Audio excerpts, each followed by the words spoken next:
ତମେ କଣ ଖାଇଛ ଧନ? ହଁ ଖେଳୁଛ ଆଜ ଖେଳେଇଛ ନାଗିଲେ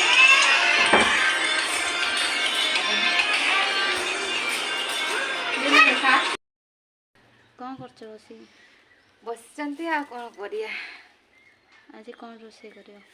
ରୋଷେଇ ଆଜି ଅକ୍ଷୟ ତୃତୀୟା ଅଛି।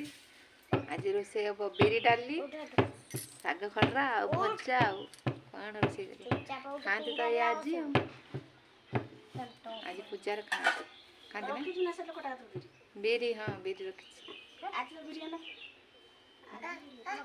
ସେଦିନ ବିରି ଆସିଥିଲା ଯେ ରଖିଛୁ ଭାଜିକି ତାକୁ ମା କହିଛି ଚୁରି ଦେବେ ତ ସିଝିବ ଢେର ସମୟ ବିରି ଡାଲି ଆମକୁ ଡାକିବ ନା ଯିବ ଖାଇକି ଆସିବ କଣ ଆମକୁ ଡାକିବ ନା ଖାଇତେ ଆଜି କହ ତମେ ଡାକିବନି କଞ୍ଜୁସଟେ ଡାକିବ ନା ମାଉସୀ କି ଡାକିବନି ହଁ ଯିବେ ତୁନ୍ଦୁର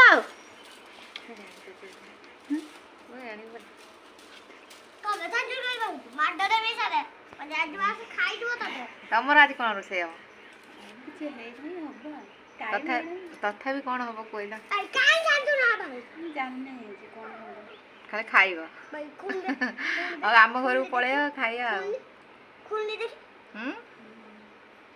ଆମର ବିରି ଡାଲି ଶାଗ ଭଜା ଏତିକି ହବ। ତମର କଣ ହବ ତମେ ନେଇକି ଦେଇ ଆସିବ ଆଉ ଆମର ଖାଇଦେଇକି ଆସିବ ନଦେନେ ଦେମିନି ଖାଇଦେବି ଦେଖ ତ ଆମ ଝିଅ ଏଠି ବସି କଣ କହୁଛି କଞ୍ଜୁସଟେ ଖାଇତେ ଦବନି ଭଉଣୀ ଦେଲା ବେଳକୁ ନେଇକି ତରକାରୀ ଦେଇ ଆସିବ ମୁଁ ତାଙ୍କ ଘରକୁ ଆଜି ଆସିଛି ମୋ ପୁଅ ଆଜି ପଳେଇ ଆସିଥିଲା ଖେଳିବା ପାଇଁ ମୁଁ ଆସିଛି କହୁଛି ମୁଁ ଆଜି କଣ ରୋଷେଇ କରୁଛି ମୁଁ ଜାଣିନାହିଁ ଆଉ ମୁଁ ତ କହିନି ଡାଲି ଭଜା ଶାଗ ଆମର ଆଜି ରୋଷେଇ ହବ ତମର କଣ ରୋଷେଇ ହବ ତମେ ତ କହୁନ ଖାଲି ମାତା ହେଇକି ବସିଛ ନୁହେଁ ମାତା ହେଇକି ମଠକୁ ଯିବ ବୋଧେ ବାବା କୁଆଡେ ଗଲେ?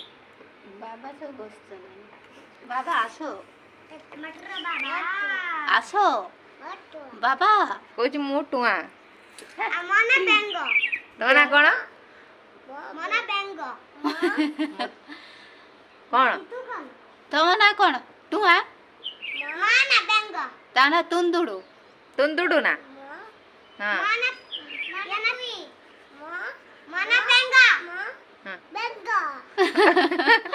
ତମ ନା ବେଙ୍ଗ